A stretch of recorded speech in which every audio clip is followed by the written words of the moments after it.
আমিরাতে বাংলাদেশি প্রতিষ্ঠান global link businessman সার্ভিসের উদ্বোধন সম্পন্ন।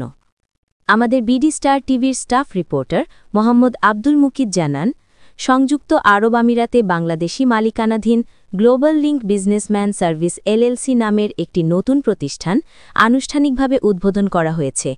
শুক্রবার ২৪ অক্টোবর সংযুক্ত আরব আমিরাতের আজমান প্রদেশের সানাইয়া এলাকায় বাংলাদেশি প্রবাসী মোহাম্মদ সালাহউদ্দিন ও আবুল কাশেমের যৌথ মালিকানাধীন প্রতিষ্ঠানটির উদ্বোধন অনুষ্ঠিত হয়।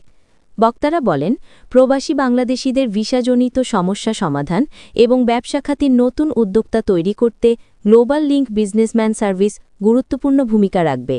প্রতিষ্ঠানটির কর্ণধার বরগুনা জেলার আমতলীর বাসিন্দা মৌলানা মুজনুল হকের ছেলে মোহাম্মদ সালামউদ্দিন বলেন, আমিরাতের শ্রমবাজারে দক্ষ শ্রমিকের ব্যাপক চাহিদা থাকলেও বাংলাদেশ থেকে পর্যাপ্ত দক্ষ শ্রমিক না পাওয়ায় নিয়োগকর্তারা বাধ্য হচ্ছেন অন্যান্য দেশ থেকে কর্মী নিয়োগ দিতে। অন্যদিকে প্রবাসী বাংলাদেশিদের অনেকেই ভিসা জটিলতা ও আইনি সমস্যায় ভুগছেন।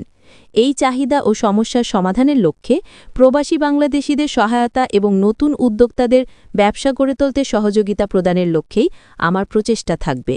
অনুষ্ঠানে উপস্থিত ছিলেন প্রকৌশলী মাসুদুর রহমান, সাংবাদিক আমিনুল হক সহ আরও অনেকে। সবাই আশাবাদ ব্যক্ত করেন যে প্রতিষ্ঠানটি প্রবাসী বাংলাদেশি কমিউনিটির উন্নয়নে ইতিবাচক ভূমিকা রাখবে।